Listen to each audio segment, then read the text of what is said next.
မင်္ဂလာပါရှင်ဒါကတော့အာလူသေးအိုကလေးချက်ထားတာဖြစ်ပါတယ်အရန်ကိုစားလို့ကောင်းပါတယ်ရှင်အာလူကိုပေးသီးရဲ့ငါချောက်နဲ့ရိုးချစ်ထားတာဖြစ်ပါတယ်ကဲဒီကတော့ကျွန်မအာလူစားချက်ဖို့ပြင်ဆင်နေတာဖြစ်ပါတယ်ရှင်အာလူကိုအရင်ဆုံးရေစီးလိုက်ပါမယ်ရှင်အာလူအလုံးသေးလေးဖြစ်ပါရဲ့နော်အဲဒါကြောင့်ကျွန်မကအခွန်မခွာပဲရခိုင်ချက်လေးချက်မှာဖြစ်ပါတယ်အာလူတွေကိုစားနေနေပြီးတော့ဆေးလိုက်ပါမယ်နော်သူ့မှာပါတဲ့အညီအကျေးလေးတွေသေးတွေပြောင်းသွားအောင်စားထည့်ပြီးတော့နာလေးဆေးပေးလိုက်ပါမယ်ရှင်ရေက3-5 ခါလောက်တော့ထည့်ပြီးတော့ဆေးရပါမယ်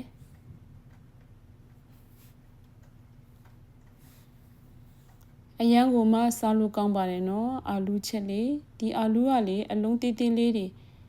တကယ်ချိုလေးနဲ့အရန်ကိုစားလို့ကောင်းပါတယ်ရှင်ကျမတို့ရခိုင်ဘက်မှာအာလူသေးသေးလေးတွေရခိုင်အာလူသေးသေးလေးတွေ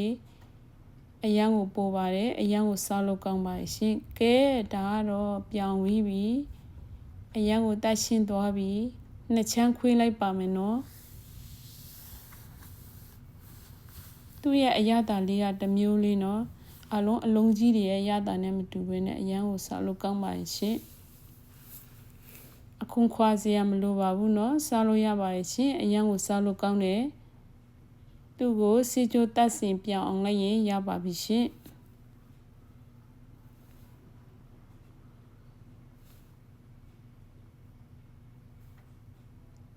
ကဲစပြီးတော့ချက်ပါမယ်နော်ကျမကဒီနေရာမှာစီတက်ပြီးမချက်ပါဘူးရှင်စီကိုလုံးချက်လေးချက်ပါမယ်ကဲနှစ်ချမ်းခွေးနဲ့အာလူကိုထည့်မယ်ချိုးထားတဲ့ပေးသီးတွေကိုထည့်မယ်ငါ6ကိုထည့်ပါမယ်ရှင်နှိပ်တဲ့ရငါ6ကိုသုံးလို့ရပါတယ်ကျက်သွန်ဒီအလုံးသေးနှလုံးကိုလည်းစိတ်လေးထည့်လိုက်ပါရှင်ကဲရခိုင်ချက်ဆိုတော့ငပိကမပါမဖြစ်ပါဘူးနော်မြင်ငပိလေးထည့်လိုက်တယ်စားချိုမုံထည့်လိုက်ပါတယ်ရှင်စားကတော့ရှို့ထည့်ပါနော်လိုမပြန်ထည့်ပါငရုတ်သီးများများလေးထည့်ပေးလိုက်ပါရှင်ကျမဒီငရုတ်သီးကမဆက်ပါဘူးနော်ငရုတ်ပွားသီးတွေဖြစ်ပါတယ်ရှင်စီကိုလည်းဒီတိုင်းပဲထည့်ပါတယ်လုံးချက်လေးချက်မှဖြစ်ပါတယ်ရှင်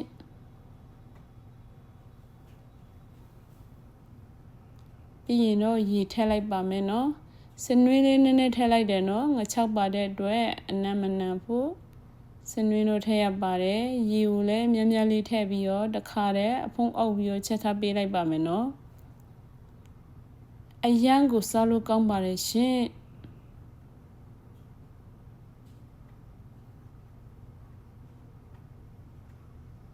ခဏဖွင့်ပြီးတော့မွေတာမျိုးမလုပ်ရပါဘူးနော်အကြာကြီးချက်ပေးလိုက်မယ်တစ်ခေါက်တော့ဖွင့်ပြပါမယ်ရှင်ဒါစပြီးတော့စူပွက်နေတဲ့အနေအထားကိုဖွင့်ပြတာပါရှင်ကဲအဖုံးလေးအုပ်ပြီးထားနေတော့မှပေစိမ့်လေးတွက်ခူးလိုက်ပါမယ်ရှင်အပူကနေမွေးလေးစားရအောင်အိမ်မှာစိတ်ထားတဲ့ပင်စိမ့် organic တွေကိုခူးလိုက်ပါမယ်နော်အရန်ကိုမှဒီအိုကလေးကမွေးပါတယ်နော်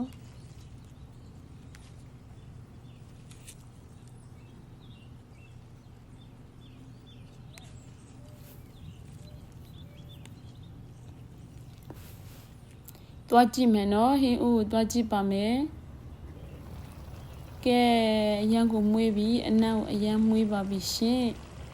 ရေကလည်းခန့်ခါနီးပြီဆိုတော့ခူးလာတဲ့ပင်စင်းရွက်တွေကိုရေဆေးပြီးတော့ထည့်လိုက်ပေးမယ်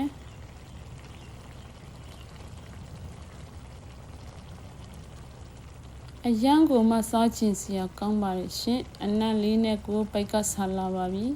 ကဲကျမမြည်ကြည့်မယ်နော်အပို့အငန်းအတော့ပါပဲချင်းဘာမှထပ်ထည့်စရာမလိုပါဘူးနော်ကွက်ကြည့်ပါပဲအရန်ကိုကောင်းတယ်ခဏလေးအဖုံးအုပ်ပြီးထားလိုက်မယ်ရေခမ်းသွားအောင်ကဲခုဆိုရင်တော့အစားဖို့အဆင်သင့်ဖြစ်ပါပြီရှင်အရန်ကိုမွေးပါရဲ့နော်အရန်လဲစားလို့ကောင်းပါတယ်ရှင်စားကြပါအောင်နော်ကျေးဇူးတင်ပါတယ်